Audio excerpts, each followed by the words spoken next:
everybody? Welcome back to an amazing Filmmaker Friday. I couldn't be more ecstatic to introduce our guest, Ryan Kruger. So, note you are the only filmmaker that we have interviewed twice because we love your movies so much. So excited you made the time to come back. Thank you so much.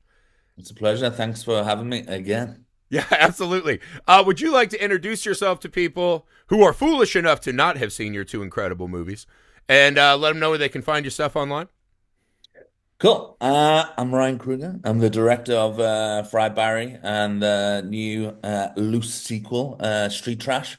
Yeah, you can always find my work on ryankruger.tv or Ryan Kruger Thing on Instagram or Facebook.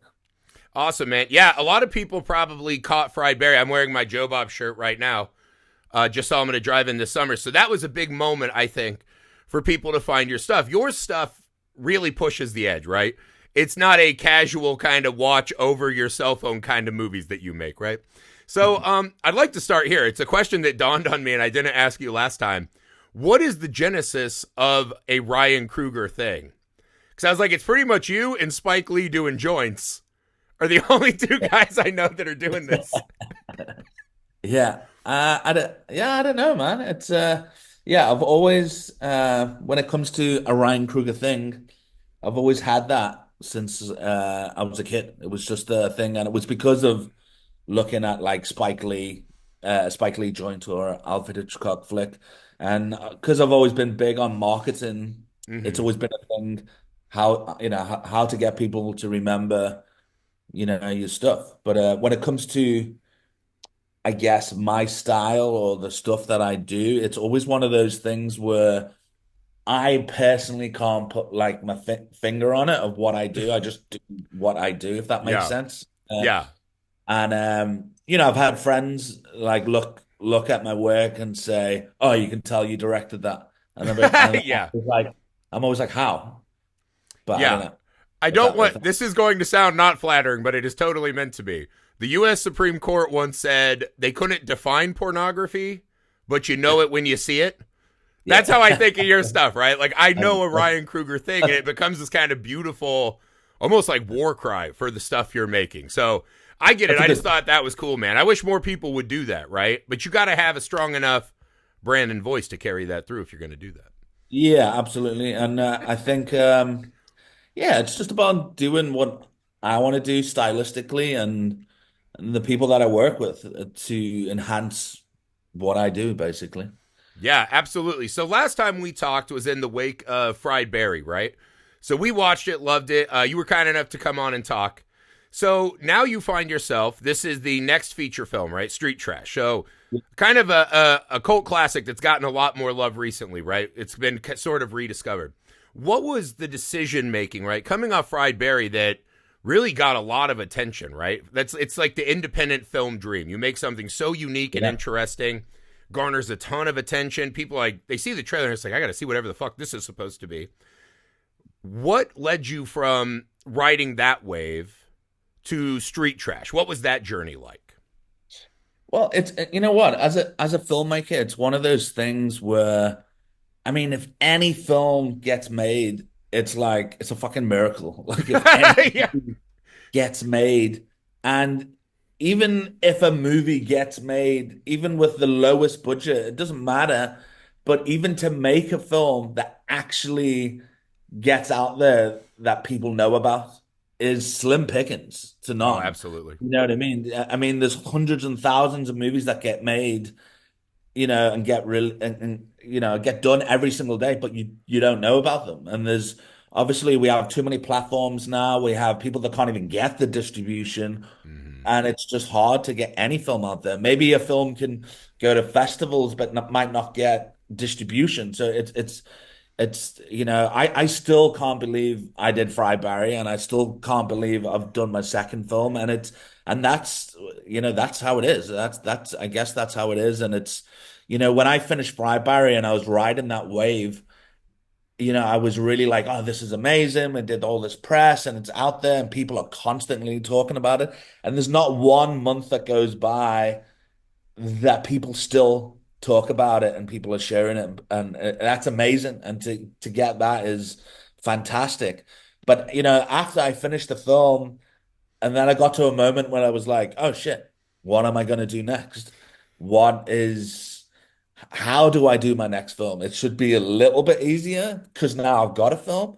But the waiting time was still like, I think it was 2 years or more, Mhm. but it's still that waiting time. So obviously I had different scripts, and you can send it to a lot of different distributors and stuff like that, or buyers and people that want to fund movies and stuff. But at the same time, not everybody is interested in all the projects. Yeah. So you could have 10 different things that maybe nobody wants, or 10 different things but they all like different things, and then it's waiting for the budget. So the funny thing was, when Fry Barry was on The Last Drive, and the producers from The Last Drive and saw that a lot of people were talking about, Ryan Coogler would be a good option to do Street Trash, and they had the rights Brilliant. for the film, and a lot of people mentioned it, and I saw that at the time, but I didn't think anything of it. I didn't think, oh yeah, I'm going to be doing a Street Trash film or anything like that. I just thought it was talk, and people was just saying, and I didn't even know, I didn't know the producers properly, and I didn't, they contacted me and said, would you like to do Street Trash and write and direct a script? And obviously, I knew about Street Trash growing up. I had it on VHS. It was one of those films that I watched with my mates, in the little bedroom on the little TV. And it was just one of those things where, um, straight away, in respect to the original film, I wanted to do my own thing. I wanted to do my own thing, and and try and keep that DNA for the fans of the original Mhm. Street Trash. So my original thing was to make a loose sequel, but obviously have it about the homeless, have that it's in camera prosthetics, which was very important, Mhm. and obviously have that DNA with the multicolored goo and stuff like that. So, there was those certain boxes to tick, but at the same time as well, what I wanted, that I feel the original didn't have, was those strong characters that you can go on this journey with, Yeah.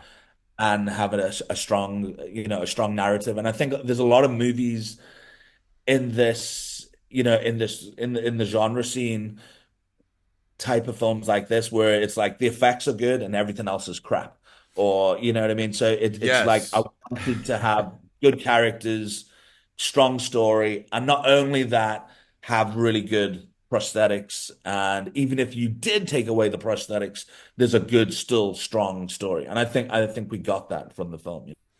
Yeah, absolutely. Because I remember last time we talked, me and you bonded over those like nights at the video store, right? Like the going up and Yeah, down the yeah, cover, and like all those movies you find that you cherish. What I thought was so brilliant about you and Street Trash, right, is that it's a movie that has recognition and we love, but we're not so beholden to it. Like this word canon gets thrown around a lot when you're doing like Star Wars, like, oh, they fucking changed a thing that, I saw in 77.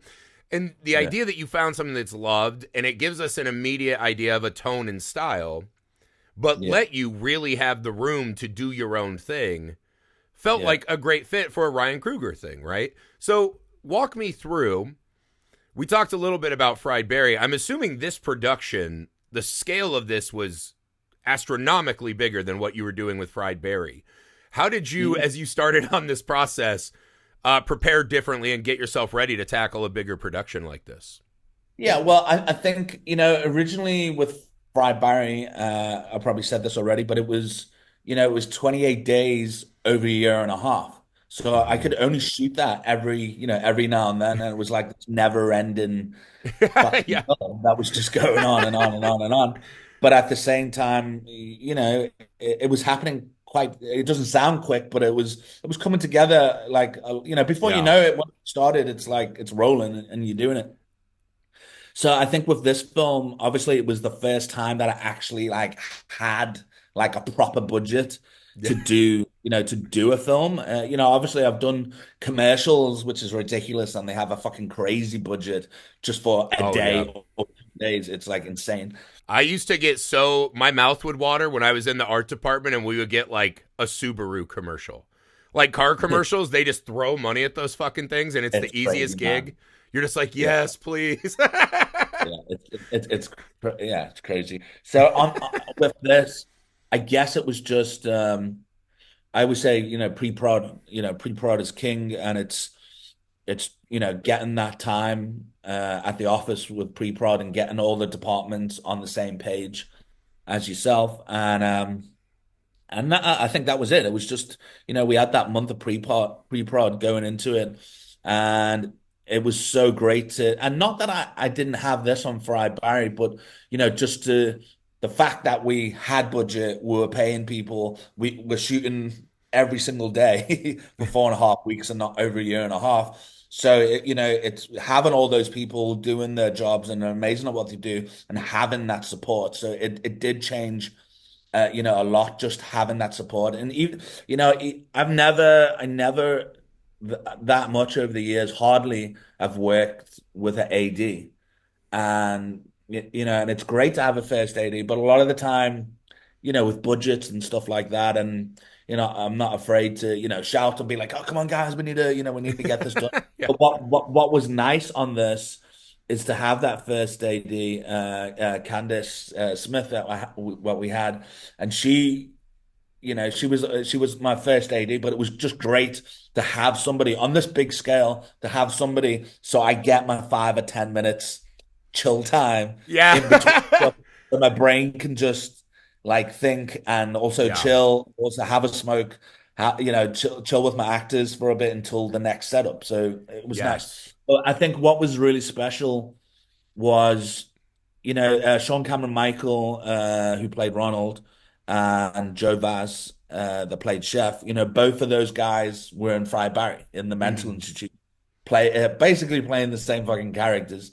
And the cool thing with that was, they're very good friends of mine, and I've always, they've been in a lot of music videos and short films that I've done over the years. And it was always that thing where I said, like one day I'll make a film and you guys will be the lead. And God, I've Fry had that Barry, talk over beer so many times. yeah, and Fry Barry was that like first mini step to get them in a scene, and I love their scenes in Fry Barry. So for this to get them as leads in a film and work with them throughout the time. It was so fucking great just to work with these two actors, all the actors, but especially Joe Vass and Sean. And it was just special that because we said it for so many years, being on music videos and stuff. And when that first day came, and we had like trucks of like gear Telltale and sign trucks. stuff. What's that? What Yeah, are yeah. those? Yeah, yeah. And it was just nice to be on set going, fucking hell, there's like two trucks filled with gear. There's another truck filled with wardrobe. There's another truck. And I was just like, fuck, it's crazy.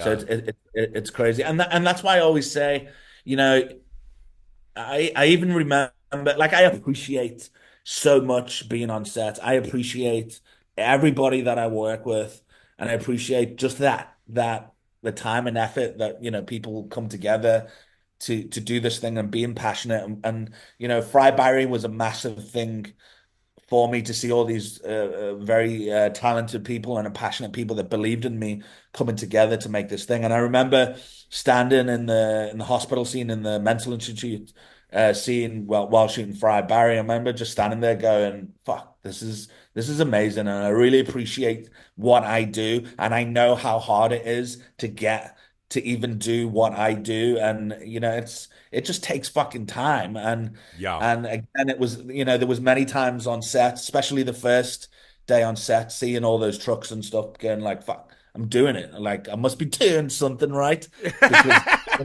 so Yeah. so so I think it's really special and awesome, to have that and to be surrounded by those people. But what I realized between Fry Barry and Street Trash is that it's that wait time and Yeah. which can be too long. Like I almost feel that I should have made a film a year earlier, but you never know, and that's when saying you never know. And Yeah. to get the wheel turn and to maybe do different drafts of a script or get the right people interested, it just takes time. And even now, there's like a few different, there's about five or six different slates of films we've got there with different people interested, but I don't know when it'll happen. Who And knows? it's when Or if you they ever will. That's the bitch of yeah, it. yeah. And and it's the sad thing as well is I've probably got about like 15 screenplays there, and there's no way all of them is ever going to get made. And Yeah. that's crazy.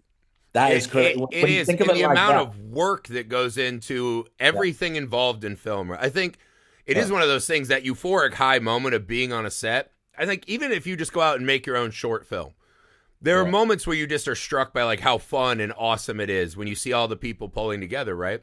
But the Yeah. leap from that to where you're at, right? And then all the time it takes to, because you to me are like a real inspiration in the grind, right?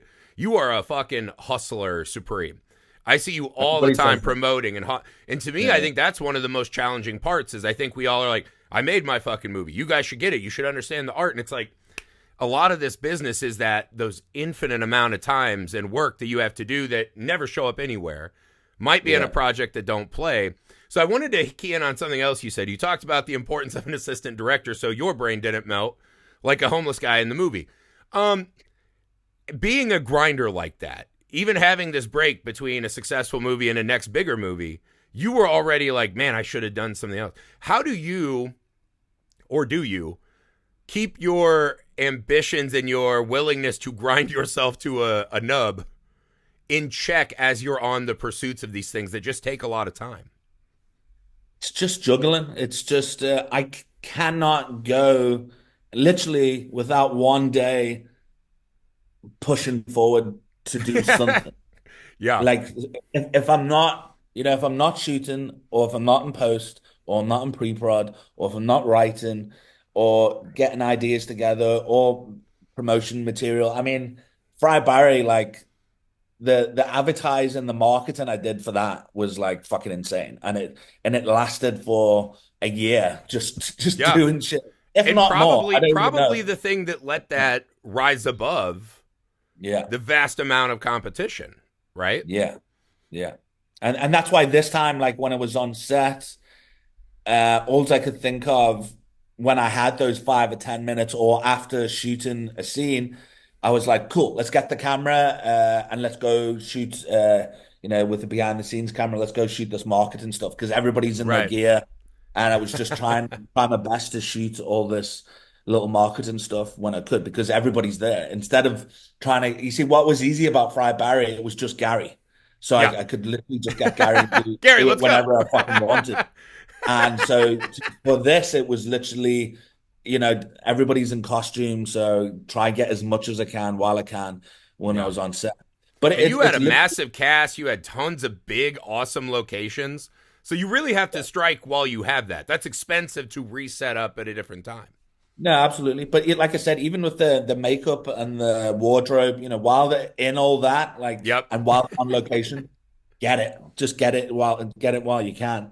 But yeah, I don't think there's not one day that doesn't go by that I'm because even now I'm like busy pushing. I don't know if you saw there's the experimental films that Yeah. I've shot over 7 or 8 years, and then now only starting to release them now. So it's again, and that was before Fry Barry. I started Yeah. those in 2017, and they went to festivals, but they didn't go online apart from Fry Barry the short.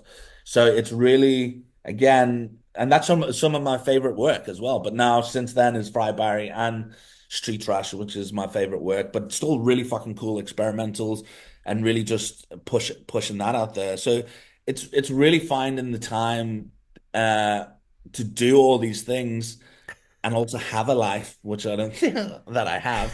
Well, that's why You'll have to maybe my write a screenplay about a guy who has a relaxing and fulfilling life, and then you'll get to live that for a bit. yeah. So it's finding the time to do it. But it's like I always say to like filmmakers or starting out filmmakers especially, I don't think, we all have a day where we do fucking nothing. We all have a day whether we go out on the weekend or go chill over a weekend, or during the week, maybe we have that one day where we just want to relax. And I always say there's if you're a director and you really want to make something, and there's other people like a cinematographer that really wants to make something, and a makeup artist, and they all want experience. I don't think there's any excuse that one day a month, only a day, a weekend, or whatever, that you can shoot something for one day, and it shouldn't really cost anything because you're getting that DOP that also wants to shoot something. You're getting that makeup artist that also wants something out of it. And you get an actor that also wants something out of it. So, and obviously using what you have, whether it's your house or your flat or your friend's dad's business or whatever, that there's no excuse that you can go out there and shoot one day and make a little short film. Like I don't Mhm. feel that there's any excuse that anybody can do that. Whether it's a fucking silent movie and you haven't got sound or whatever, it doesn't Yeah. matter. I mean, there's enough music libraries for like sound effects and all those things. So I mean, it's really just making it happen. And I think people like me and that have started out, it's just you just gotta go and shoot. And once you've done that first day, you've started and you've got something. And Yeah. it's all about taking that first step, I guess. And it's wild. We're all carrying an incredible camera in our pockets at all time nowadays. That's very different than when I was younger, trying to learn how to make a movie on like my mom's vacation camera that Yeah, didn't yeah. really translate to a lot of the techniques of real. Everyone has access to incredible software and a camera, and there is a lot of wonderful and amazing tools. And I think to your point, I always think of it like going to the gym, right? Those first couple days are hard and suck and scary. You don't know what you're doing. You're sore as shit.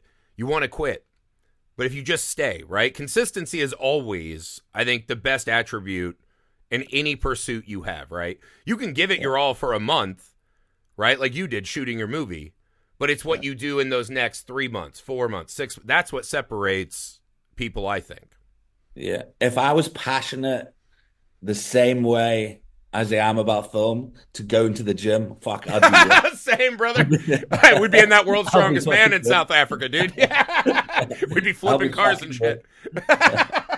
Exactly. I Yeah, still, I think for I'm the like, love well, of cinema, I've just given up on abs. I'm just not going to have them anymore. It's fine. that's why I'm like, when you mentioned that, I was like, shit, man, I need it. I've paid for the gym. I just haven't Yes. been. So I've got my pass. I can start anytime. Yeah. But now I'm like, fuck, I'm going to Rotterdam. I'm playing Street Trash. So it's probably going to be March You make the when I, kind of movies I'm guessing people want to have a beer with you after. Yeah. yeah, That's the yeah, thing. As long as you pay for the gym membership, there's still hope. That's what I do too. I yeah, pay yeah. for it and I use it like once a month. Go anytime. There's no excuse. Yeah. One day a week. There's no excuse.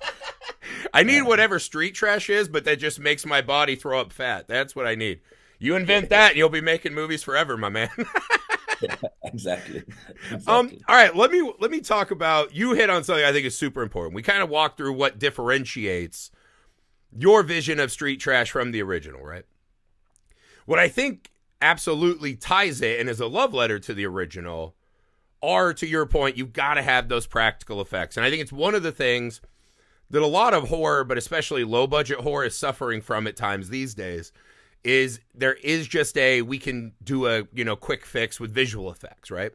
Not really cheaper, as you find out, but it can save you some time and energies here and there. There is Yeah. something that you just cannot replace about seeing those effects in camera. And from the very opening scene of your movie, right, as this guy's melting, he's degloving, right? There's bulbous shit everywhere, multicolored goos flying. I was like, this is a love letter to the kinds of movies that made me fall in love with horror. So, Yeah. how did you approach the effects in this movie, knowing that you had to do practical? Um, well, it was one of those where obviously the practical in this was obviously um obviously very 80s style, but at the same time, because of the original Street Trash, it's that multicolored goo. So obviously, there was a certain way to go about the prosthetics because of, originally it was the Viper drink and now this is the Viper gas. So that, there was those certain things that needed to come through. What would happen if the gas came out or whatever, and it's just getting creative, with each of those melts. But I mean, I never thought I would make a film with so much prosthetics.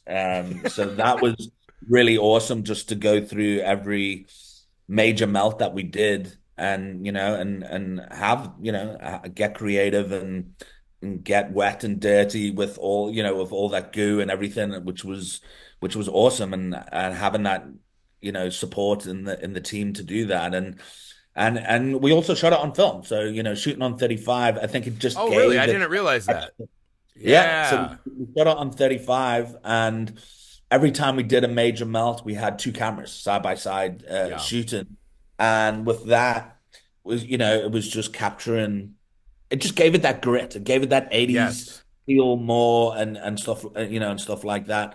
So yeah, it was a lot of fun, and it was a lot of hard work, and obviously with film you concentrate on the degloving of the hand or the head or the legs or whatever, and it just takes time. So any of those actors that was in prosthetics, like it took a while, Yeah. to get those things right, and sometimes to retake a scene and reset a scene to get exactly what we want. And yeah, and then even when we finished shooting, there was, I looked at a few scenes and we wanted to pick up a few scenes because we wanted to push it even more. But even, we have like about, I think, 6 or 7 major melts in the movie. And then there's just the overall little tricks and little gore, chainsaw, and, Yeah. little things here and there just to bring that action up and the gore up with, like towards the end of the movie and the escaping out the jails and stuff like that. But yeah, it was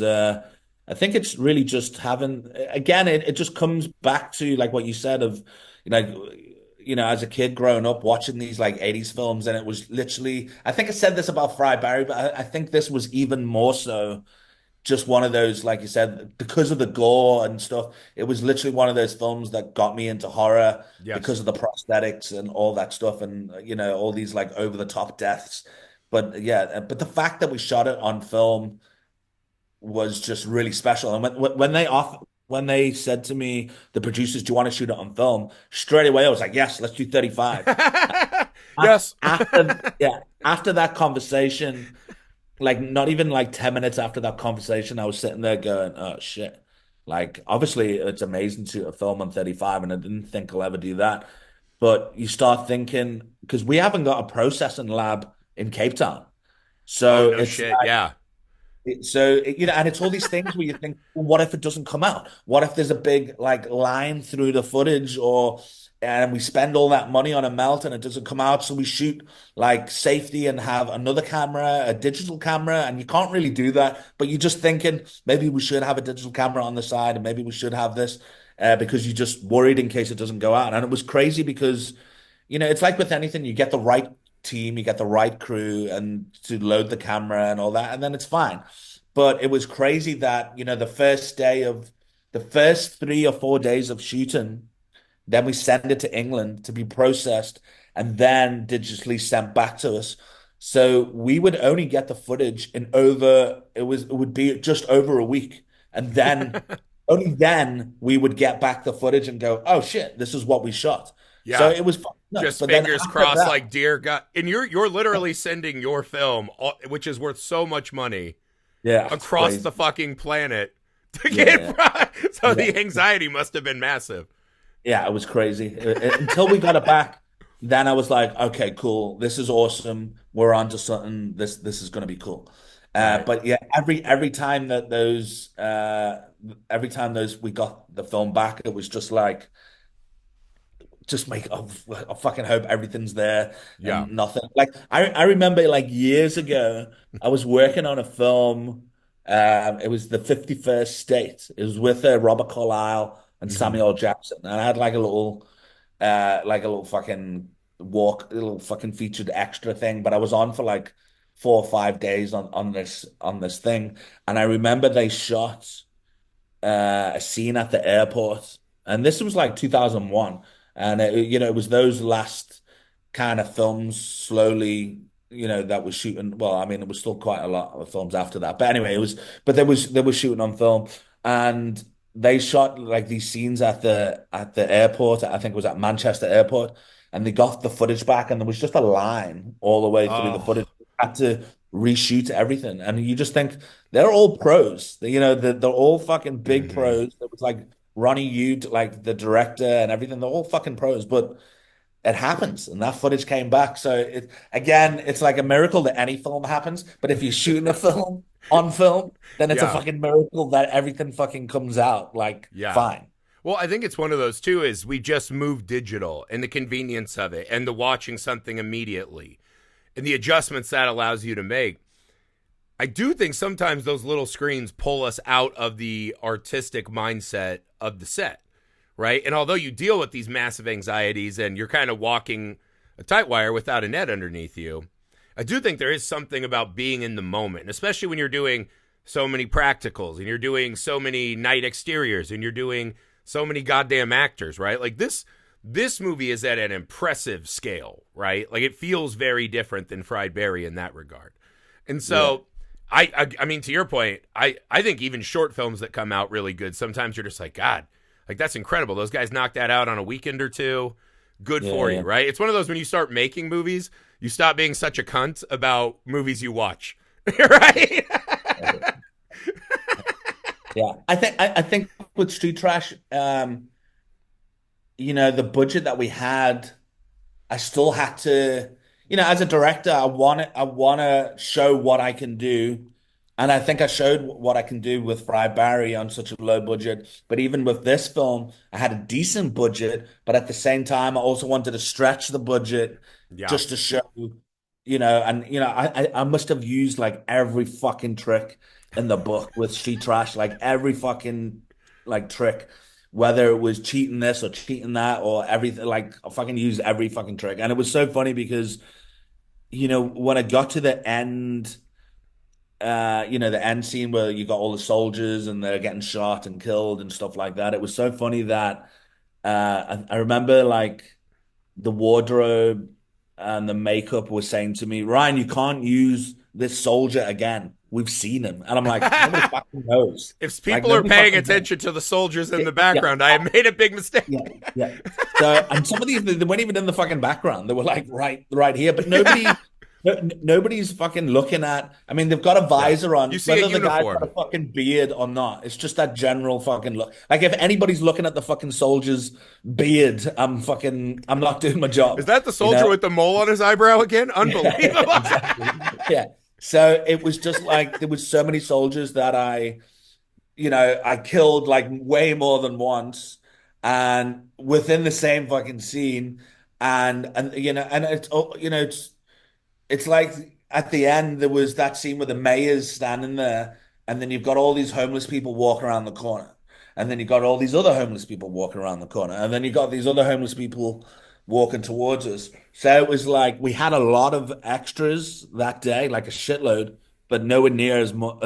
I needed way more. It needs to I look had a like an lot. entire Yeah. revolt, right? Yeah. Yeah. So when they were like coming around the one corner, I'll be like, cool, I got that. Then I'll be like, freeze. Now everybody from the back of that gang come forward, right? And you're going to be walking around this corner. Yeah. So then it was that. So then I would get that. And then from the front, it would be like, now everybody come together. Now everybody swap hats, swap jackets, like that. Okay. And now you're coming forward. And then I'd stick some people at the front. Yeah.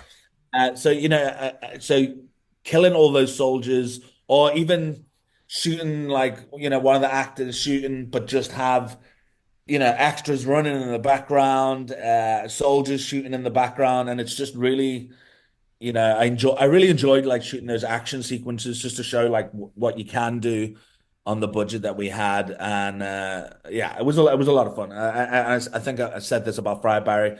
I think it's a type of film that you watch that you can tell that we, like me and the cast, we had like a lot of fun, like Yeah. making this. To me, it's the most important thing I look for in movie. Nothing turns me off to a movie, even a really well-made movie, is that it looks like a paycheck movie, right? Like people are just working. I love Yeah, movies where you see the passion come through the screen, and yeah, this definitely had that in spades, right? Crushed on yeah. that account. Oh, Oh, go ahead. Sorry. yeah, yeah. No, I was just going to talk about the actors. I mean, the actors. there were so many like our like our main gang. They were all very different, and they all had we had the Pap and Vorse, which was like the comic relief. We got Gary, that's just two-bit, that's just a fucking weirdo. We have like Chef, which is like the mother of the group, and then we have the Heart, which was Donna, Alex, and then Sean Cameron Michael as this father figure to all these people. But everybody had their part, and everybody was very likable, and that's the thing which was very important to me, that when somebody does die, I'm not going to say who, but when somebody does die out of the gang, you're like, oh shit, oh Yeah. no, like you really felt for him, and you didn't know that it was going to happen. And Yeah. while writing that, I was like, shit, like one of them has to die, and it had to be him. you Yeah. know It's kind of like watching it. Yeah, they're like the dream joint rotation circle. You're like, yeah, yeah, I'd sit and pass a joint with these guys. These people are really fun to hang out with. And it is. It's yeah, like you don't want to see your joint buddies getting mowed down by the government. That's brutal. yeah. Yeah, So, I thought you captured because it's like part stoner comedy, part political essay, part just gnarly graphic horror film. So I thought you really blended a lot of elements together. And to your point, right, that stretching it as far as you can, I feel like it just way overachieves what you expect when you just hear it's a remake of Street Trash. yeah, yeah. You know what? I think I would say there's about like 50% of the original fans at the start was like, oh, I don't know about this movie, and then heard that it was a sequel, and they're like, all right, I'm up for it now to know that it's a sequel. And we Yeah. actually mentioned the first film in the film, and I think those original fans could see, the nods to the original that I did, Mm. just like little homages to it, and then. And there was a lot of people. I mean, there's a lot of people that don't even know what the fuck street trash is. So That's a there's key point, right? It is not like you remade Jaws, right? Like a yeah, no, no, huge no, amount of exactly. people don't know So what Street Trash yeah, is. so there's loads of people that don't even know about street trash. And if somebody listened to this, they'll probably sitting there going, "Well, I know about street trash," but there's fucking loads Yes. of people that fucking that's the thing. You've got all these youngsters that are starting to like dig up these 80s films and stuff like that, and what the cool thing is, from watching this street trash, they'll go revisit the original, Yes. and Absolutely. and which is very cool and very important, and it's the same with Fry Barry. There's some people that haven't seen Fry Barry, but now have watched this and go, "Oh fuck, what else has he done? Oh, he did Fry Barry. Oh, I'm gonna check Yes. Fry Barry out now." So it's cool. So it has that, definitely that loop that goes round, which I think is a cool thing. Yeah, the kind of lineage of like, I found Kurosawa, who's one of the greatest filmmakers ever because I heard Star Wars was a ripoff of one of his movies. Right? And then it's like, oh, I'll go watch Hidden Fortress. And then from that, you see some of the best movies ever. I love the fact that a younger person might find your film, like my kids, right? They're young now, and we're starting to dabble in horror movies. And they just have that, if it's like 84 and lower, they're like, oh, that looks old. Like they're repulsed by old things, right? They grow up in this TikTok, Yeah, YouTube world. But see, they see yeah, something like yours, and you're like, oh, that looks like what I'm into. Maybe I'll yeah, go give this other one a chance. I think that's great, man. Why? I don't understand the like preciousness. Again, there are certain movies like had you remade Jaws, I'd be like Kruger, what the fuck were you thinking? Like that's a yeah. perfect movie. What were you thinking, right? Yeah. Well, but that's what I'm Street saying. If you Trash get is something, perfect for a remake. It's the exact kind yeah, of movie you should be looking for in this yeah. moment. Yeah, and then you'll have the so yeah, I've got a lot of love from the original fans, which is cool. I think a lot of them were surprised in the end, and then the funny thing was, like, in the original Street Trash, there's some like fucking hardcore shit that's in, there was the woman that gets raped by all the homeless people, Yeah. and then the guy from the scrapyard ends up just fucking this dead body, and there's some shit that I've got a pretty dark sense of humor, and I think you know that from my work. But then there's shit like that where it doesn't add anything to the fucking film.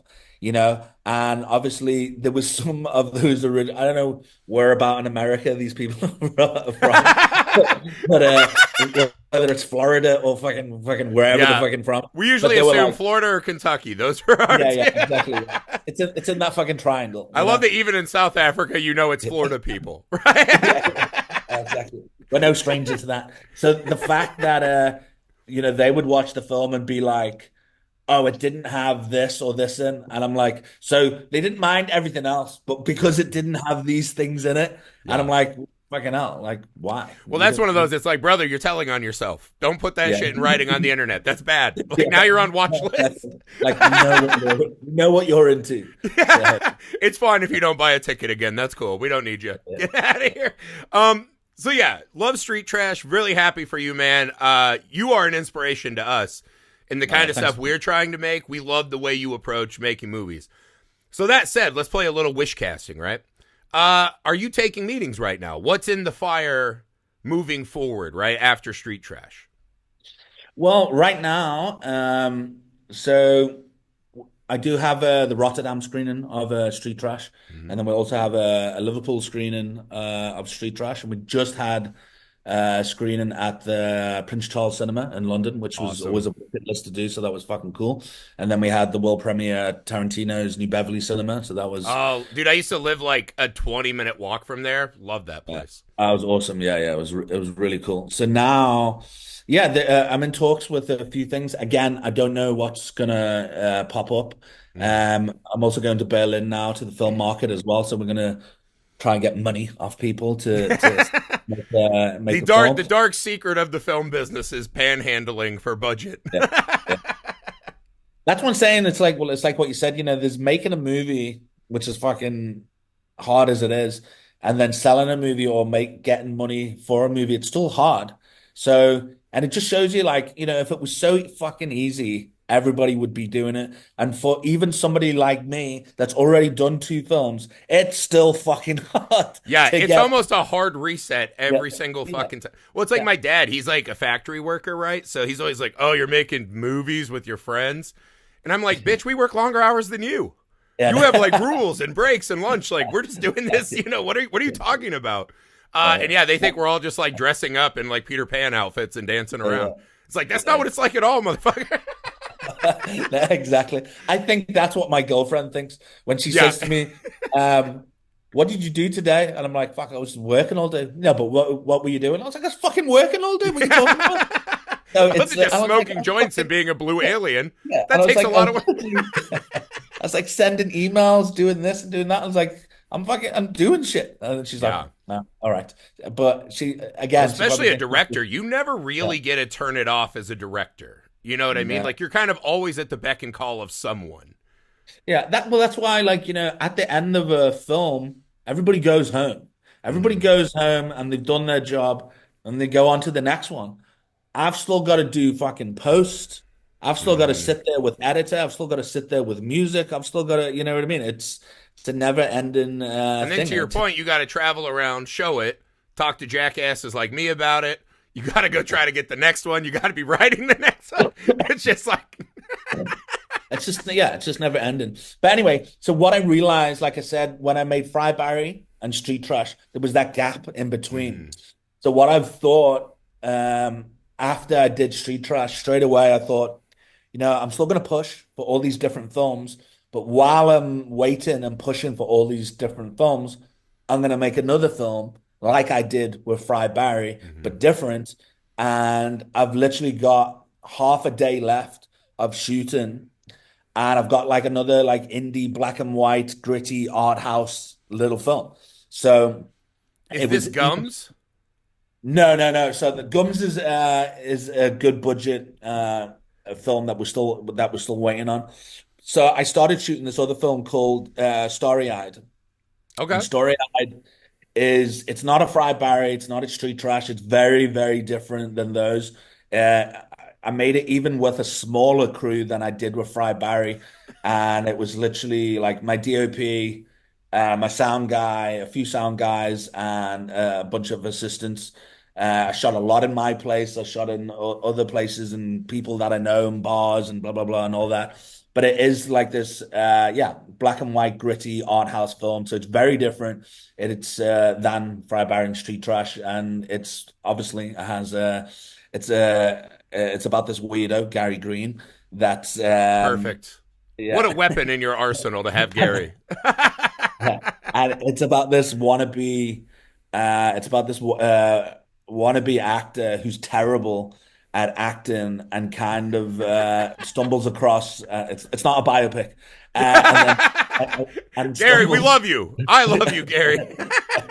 and he stumbles across this audition, and this director sees something in him and wants to cast him in this part, and it's about a killer, and he ends up going like full method and starts like killing people.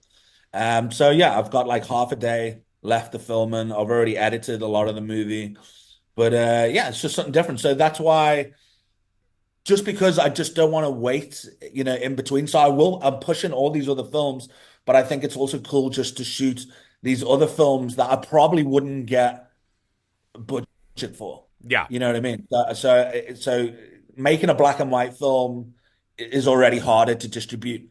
So the type of film that it is, I think it will do a cool festival run, but I think it will be really hard to sell to, Mhm. to territories. But that's fine. That's cool. It's like I wanted to make something cool. I wanted to make my own little thing, and yeah, it's another feature, and yeah, it's cool. Yeah, I mean, you can never have just enough features, right? I think a lot of people that I know in the journey, right? I'm a screenwriter mostly. That's what I do. So a lot of what I end up dealing with is writing shit and then just being like, well, that might just live on my hard drive forever. When you're a Yeah. director, though, you have to have the visuals. You have to have things to show because there's some worlds where that movie that you think won't sell a bunch, right, or might not make the splash.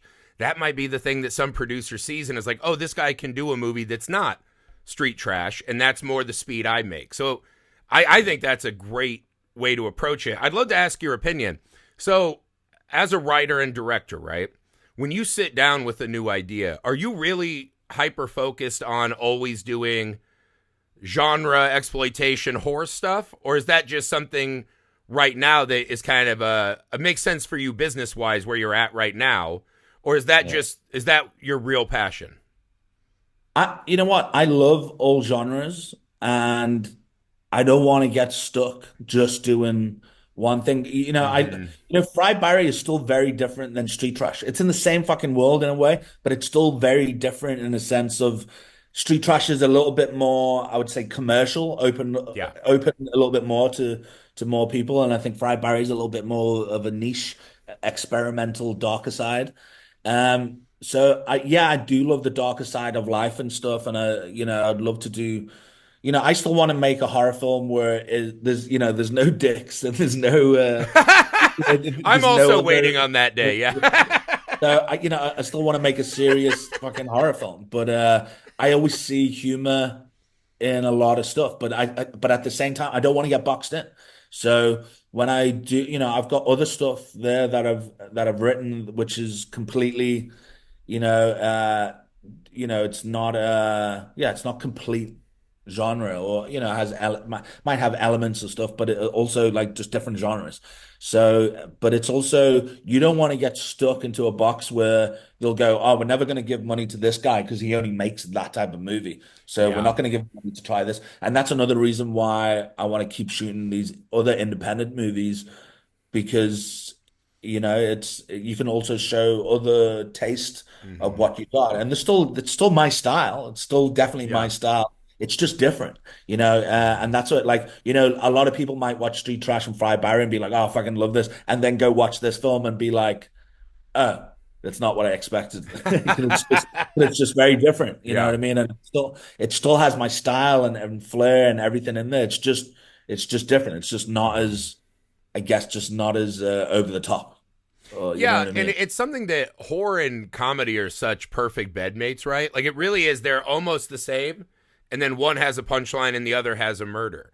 And I think there Yeah. is something inherently funny about watching people run away and try to, not make mistakes. So I do think it is tough, right? That inclination of I think everyone wants to make a Hereditary, right? Just a real, like, have you ripping your hair out in the theaters horror movie. But I Yeah, do think a lot of people, in chasing that, just kind of make these movies that don't have the punch and end up being a little tedious. So I yeah. don't mind the addition of comedy. How do you approach that balance when you're writing a new project? What? How do I find the balance Between of how much horror and then when you let the moments of comedy and levity seep in. I think it's either one of the. You see, if you look at Street Trash, you see Fry Barry had a lot of undertone of comedy, like a Mm-hmm. shitload. You know what I mean? But it was like Well, it's a a very lot of silent era comedy kind of yeah, performance, and it yeah, has yeah. that visual aesthetic. Yeah. So it has that darkness and eeriness and weirdness, but then when Gary does all the facial expressions, there's that funniness that comes along. But like in Street Trash, you've got that over the top comedy when like one of the characters die and he's trying to resuscitate him, but he's got no head, and but just before he dies, you're like, oh shit, oh no, oh fuck, you don't want this guy to die. And then, so it's a dead serious moment and you feel sorry for him. Then it hits like a comedy beat and we laugh. And then it goes straight from there into seriousness again. So, it has those waves of levels of seriousness and then comedy. And then it'll be like, okay, but this is serious. So, Yeah. we get back to seriousness straight away. And then it's loose again and then it's all right. And then we can move on. But yeah, I think when writing, um, like the other projects I've written, I've literally just need to turn it off. But I'm one of those guys that I go into a lift and everybody's dead serious, and I just want to randomly say something, or because Yeah. everybody's standing there and Hmm. everybody's just really serious, and I'm just like, I don't take life too fucking seriously. Yeah. We're So not I making think it out, guys. It's fine to laugh along the way. yeah. So it's I think it's just switching it off when I've written something, and then sometimes it's just maybe there's humor in the dialogue, but Hmm. it's all right. Just like a touch, and obviously, Street Trash is very fucking over the top. Whether I'm talking about fucking Dick Splinters from fucking Pinocchio, or like fucking Peter Pan or whatever, you know what I mean? So it's still yeah, when I've written other stuff, I've just got to switch it off. And sometimes I have found myself going, that's not the right tone. I have to go back Yeah. and just like and throw that away. Yeah. Otherwise, this is Absolutely. going to end up being. Otherwise, this is going to end up being like the same sort of film, and I don't want to. I think that's really hard, especially a guy like you that has crafted this kind of recognizable style in voice, which I think is really hard to do, right? And to have that kind of in two movies that we've seen, I think speaks to what you're doing is right, but how long can you do that before audiences like I already have him doing that in movies? I think that yeah, is a hard road to walk yeah, sometimes. and that's why you got to switch it up, and that's why you always got to do something different, and that's why I do. I am interested in doing a Fried Barry too, and even that film, it's very different to the first one. So I'm not making like the same film again. It's Yeah. it's a very different. It's like looking at Terminator 1 and Terminator 2. It's a very Yeah. fucking different fucking movie. Alien, Like, aliens. yeah, The best one yeah, two punches, you just change it yeah, up. Yeah. yeah, yeah. And that's the thing. It's like, when Terminator 2 came out, you were like, oh fuck, now Arnie's the good guy. Yeah. So it's just changing it up and making it different, and it's more of a disaster movie than a horror movie, Hmm. or a crazy, like, it's still a crazy wacky movie and it has those elements, but it's different. Yeah. Absolutely. So we're talking now about the movies and the next movies that might come. I thought it was great. You sent us the kind of press package, right, for your shorts collection, RIP. We thought that was Yeah. great. You can go to misfitparade.com and check out the blog post we have on that. Find all that. Um, Walk me through what it was like going back to the start of your journey, right? Did you go back and see and have those memories of on set and have time to assess how far you've come? What kind of lessons you picked up on those that translated as the scale got so much bigger? What was it like to go back to the start and kind of rewatch and repackage these, seeing where you're at now? The experimental shorts. Yes. Yeah, man. You see, when I made those, it's like if you remember when I made Fry Barry, it was made out of pure desperation of wanting to make a feature film and producers going, "Oh yeah, yeah, we'll give you money," and it just never ever happened, and just people talking shit the whole time, and Yeah. it was A like. lot of that. Like, A lot of like that. yeah, and I was just fed up, and I was just like, you know what, I'm going to do it myself. And that's Fry Barry came out of pure frustration.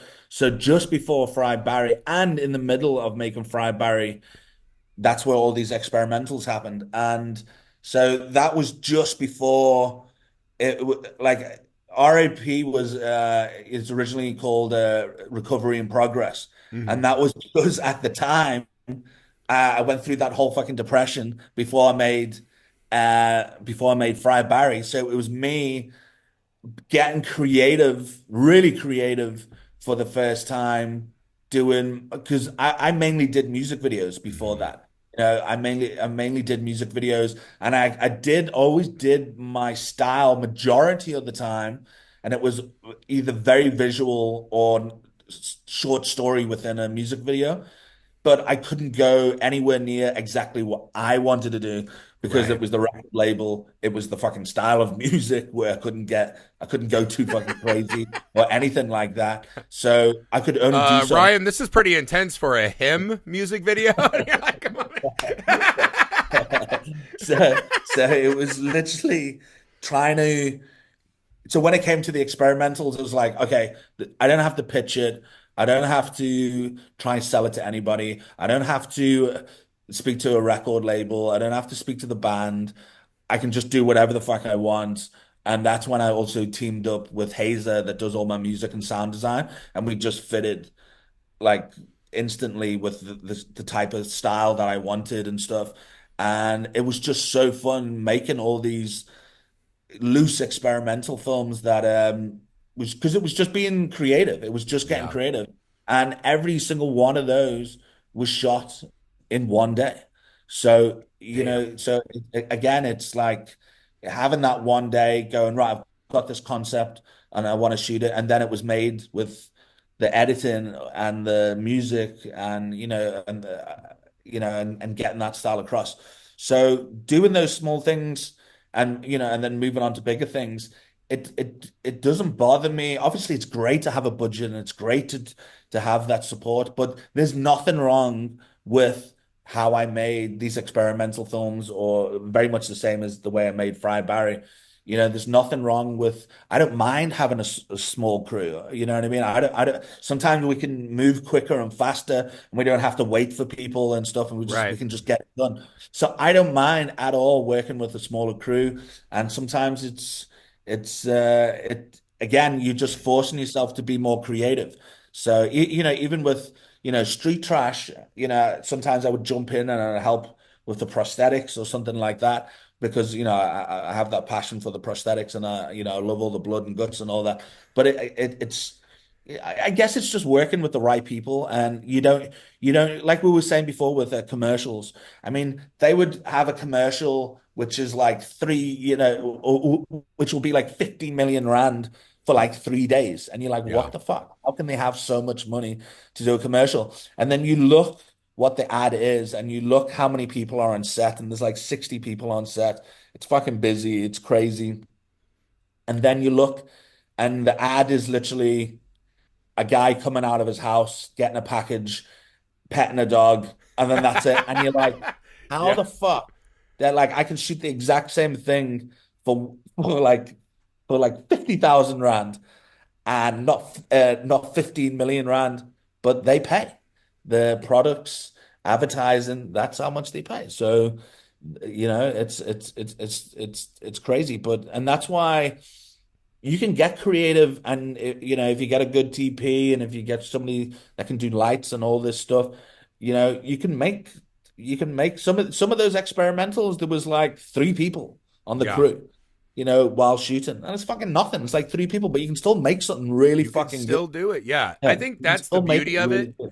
is as you're working among bigger and bigger projects, sometimes that just checking in with the creativity and just the unfettered love for making a movie, I think can be You get so passionate, fucking man. important. Yes. Yeah. You have that more of a, of a passion. And sometimes, when you have a big crew, sometimes you can't, unless you get ahead of time, but you still got to stick to a schedule.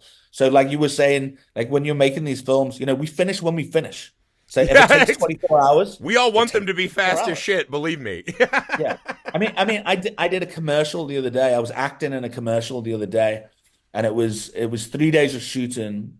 I only did two. It was night shoots. I only did 2 days. So the first day they picked me up at 11 o'clock at night. No, 10:30 at night, and I finished at 5:30 in the morning. And then I was off for the next day, and then the third day, my second day of shooting, it was they picked me up at 4, and I was like, 4? Why 4 o'clock? What time did we finish? And they were like 5:30 in the morning. And I was like, why am I early today? I was like, I don't mind. I'll be there 24 hours if you want me. I'm just curious. And they were like, oh, we just got to give you this like little scar. And I'm like, oh, it's like takes 10 minutes for the scar. Why are you calling me at 4? Okay, whatever. So then I got there and they did the scar.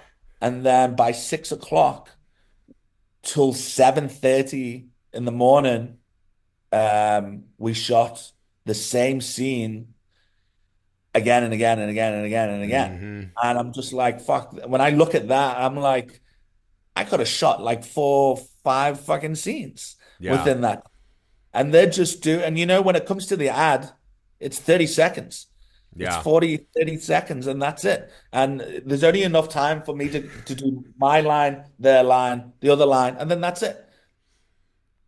It has to be some form of corporate embezzling. I don't know what. There has to be It's some fucking shady shit crazy. going. So it took, you know what I mean? It took like 15 hours to shoot or more. So I was just like, that's nuts. That's fucking crazy for that. That's how it is. That's That's the game.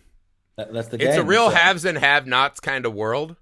But honestly, sometimes doing stuff like what you're doing, though, the passion is different. When you're on those commercial sets, there is a right. dead soul quality to it. Yeah, yeah, Keep the yeah. money, dude. Keep the money. Yeah. That's why, there's a lot of people that do commercials that don't do film. They can't handle being on set for, 20, 30 days or more. Like they can't do it. They want to, go in, work, 2, 3 days pre-prod, shoot the thing 3 days, done. Get the money, collect the money, Yeah. done. And but some of those directors, I've over the years I've met many directors that are in the 50s, 60s, or even 70s, and a lot of them still want to do features, and they'll never they'll never be able to do a feature for two reasons. One, they have to stop doing the commercials and concentrate on a film, which it's too much Right. money to turn down. That's the first one. And then the second one, because the way they've been working for so long for just on one scene, like you like an independent film, you can't work like that. Yeah. Like you can't have 17 hours for one fucking scene. Like so Yeah. you'll never finish the film. And like if they were shooting Fried Barry, it would take like 4 years. So it's Yeah. like they just can't do it. You gotta retrain yourself, and that's why I say you don't need all those people. So it's just getting the right crew and working quick and fast, and getting the people that know what the fuck they're doing, and Hmm. then that's it. And you can work quicker Yeah. and faster, and like the one day of Story Eyed, the black and white film I just done now. I had this one location which was like a prison location, and I got the location for like really cheap, but there was so much production value in this location, and which I didn't have to rent. So they had bunk beds, and they had sheets, and they had mattresses, and they had this, and it was all stuff that was already there. So I didn't Hmm. have to rent. So the production value for this place was amazing, but I could only afford the one day of shooting. So which Yes. meant we finish when we finish, and we basically shot like 3 days worth of footage in one day. But Yeah. it was literally like That's how it 22 goes. hours of 22 hours of shooting. Yeah. Of everything from leaving the house and everything. But it's worth it. Once it's That's done, it's just that's where one that day. passion is the separator. If people are Yeah. passionate about what you're working on, that's Yeah. how you cross that valley and make that kind of a movie.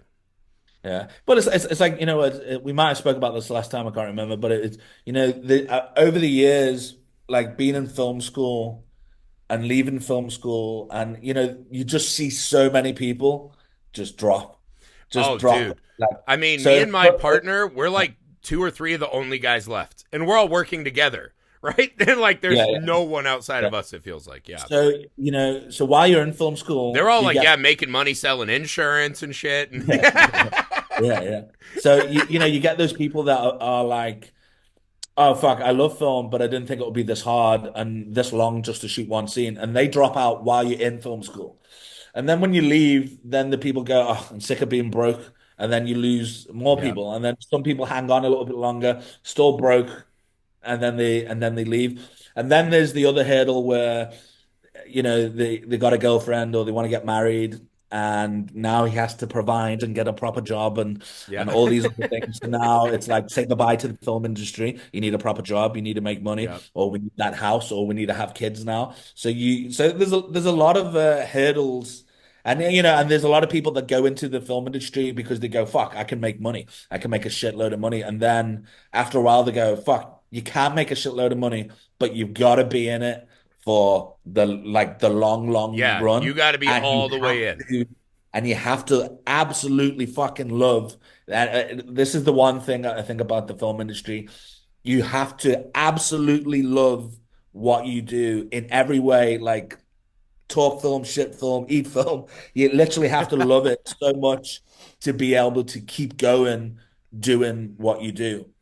And if you don't, you just won't make it, and you'll just end up giving up. And over the years, the amount of people that I know, and I remember how much they used to love it. But again, that's what Mhm. separates all the different people, and Oh it yeah, just talented people yeah, too. yeah, Just don't make it, man. yeah. So And you kind of like, jumped. I usually ask at the end, what's your number one piece of advice to an aspiring filmmaker? That seems like it. You have to know that you have to be committed, and it's going to take way more than it gives. and it's sacrifices. I mean, Yeah. I look at myself, and I've been living in South Africa for 17 years. So I moved here 17 years ago, and I've got no family in Cape Town. But a lot of people was like, "Oh, why are you moving to South Africa?" But there's a lot of international stuff that got shot here, and the connections and people that I had, it was better. It was easier for me to do it here than in England, and it was the right choice. It was the right Mhm. choice to do. So yeah, it's just crazy. Like you really have to love, what you do, or otherwise it won't happen. And that's the other thing. It's like you never know when something is going to come along. And sometimes, like with me, when I made Fried Barry, sometimes it takes something really dark or bad to happen for you just to realize, even though I am just as focused and just as passionate, and I want it just as much as I did before Fried Barry, I'm still the exact same person. I just had to go through something to realize, why am I waiting? Why am I waiting for somebody else when I have the connections, I have the people, like I'm just going to do it. And then by doing it, I just proved all these people wrong, and all the people that told me that I couldn't shoot That's this in right, South Africa brother. or couldn't do this genre or whatever. And it was a success. So you've just got to, I guess, just believe in yourself, push yourself forward, and just fucking do it. Otherwise, it's never gonna get done. You just have to fucking do it. You You just cannot have to wait do that for first someone to step. make it happen for you. You absolutely can't. Yeah. So you've made a remake now. If you could remake any one thing, what is the dream property to turn into a Ryan Kruger thing? I don't know. I really, I don't know. That's why I don't look at Street Trash as a remake. I look at it as a loose. Right. It's like a spiritual companion to the first one. Yeah, Yeah. yeah, yeah. I mean, it's still very different. It's very different than the original, but it's still, Hmm. to be honest, we should have fucking called it Street Trash Melt the Rich. That was the tagline. We should have actually fucking Yeah. called it. But that's why I'm saying, like, for a new audience, it's a standalone film. For fans, it's a sequel. So but realistically, we probably should have fucking called it like Street Trash, like that. So, but yeah, I've never thought, like you were saying before, somebody remade Jaws or fucking The Fly or something like that, you'd just be like, "What are you doing?" So I've never looked at something to make. There's a reason why. I mean, even if somebody offered me, okay, this might sound stupid now, but even if somebody offered me, like, there's those films, like just for example, like E.T. Like it's Mhm. such a fucking brilliant film, and when Yeah. you're a kid and you watch it, you don't want to touch that in the slightest. You Yeah. know what I mean? Because it is a brilliant fucking movie. Actually, you know what? I have got the answer. Sorry, I have got. I knew Just it was thought in of it there now. somewhere. I just thought of it now. But it's not a remake. Sorry, it's kind of not Right. the answer. It's not a remake. I've had this idea for the longest time to do like Back to the Future 4. And There it's you go. completely, it has to be like the way number one, two, and three is written. It's just it can't be in this modern day. And obviously, there's fuck all wrong with one or two or three. I love, absolutely love, especially one and two. Absolutely love them. They're perfect films for me. But as a major, major fan of Back to the Future, I've always had this really good idea for like to do a number four, and it Hell yeah, is dude. obviously a darker movie. It has to be. Otherwise, it just doesn't like we've seen everything in one and two, so you can't really, and we've seen everything in the past before that, so we can't Hmm. can't really do that much more with it. So it has to be a very different story for it to work, and not like one, two, and three. Yeah. And that's what I That's would fucking great, dude. I was expecting you to say something like Night of the Demons, Alone in the Dark, like those kind of things that feel like your movies. A Back to the Future, though. Woo! Now I'm It just excited. has to be Now I different. want to see It has that to be movie. different. Yeah. Get me the money and we'll fucking make it. We'll get those Brother, dicks in the if I could garage find that we've out been where the making. money was, I wouldn't be doing this podcast. I'd just be producing your movie. Exactly. Exactly. Okay, so one more thing I forgot to ask. We are the Messed Up Movies podcast, right? In Street Trash, what do you think is the most messed up moment in that movie? Which has a lot to pick from. Um, the most messed up. I don't know. It's probably his scenes. Probably, Yeah, maybe, he's a probably, very maybe. strange little guy, yeah. It Yeah. feels like I he mean, gets up to some freaky shit.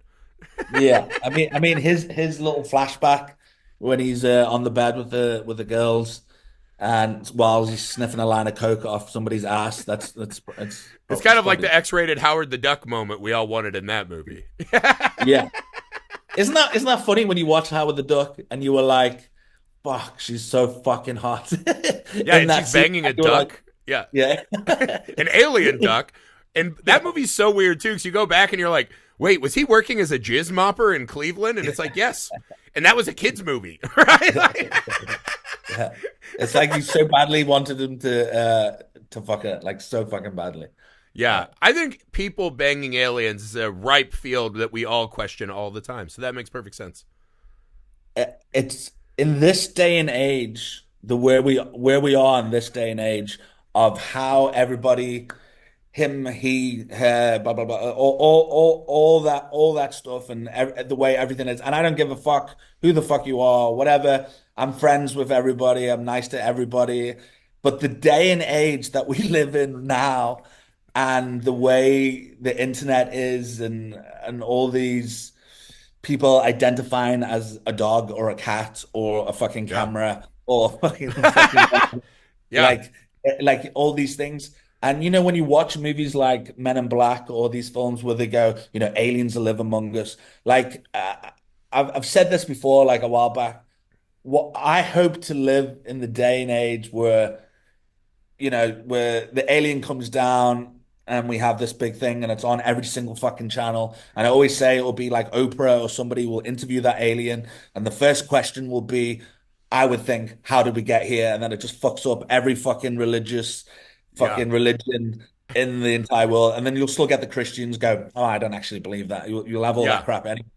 But if the aliens started working in your Walmart, in your Asda's or your Tesco's, dude, it's not going to be long until people are fucking. It's not even going to be long. People will be fucking aliens like I don't pretty think fucking Oprah would make pretty it off fucking the quickly. stage before some guy in the back's like, "Do you Yeah, have a pussy?" Right? yeah, Like yeah, they're yeah, asking that yeah, immediately. yeah. That shit would happen so fucking quickly. Like people, like alien, will have those, yeah, mixed alien. Like that shit would Oh happen yeah. like quickly. Like They'd so just be fucking screaming, "Show us your tits" from the crowd. Yeah, like immediately. it would be like Joe Springer, but with just all the fucking aliens. Yeah, that's who we are as a people, and we just need to accept that. That's who we are. All right, man. Well, thanks for your time, dude. This was a wonderful talk. If you want to make films, you got to follow this guy's advice. You are a hero to all of us. Thank you for the time. Would you like to tell everyone one more time where they can find you online? Instagram or Twitter, it's a Ryan Kruger thing, or RyanKruger.tv, or Facebook. Ryan Kruger should pop up there. Amazing. Thank you so much. We will see you guys back Monday for another new movie podcast.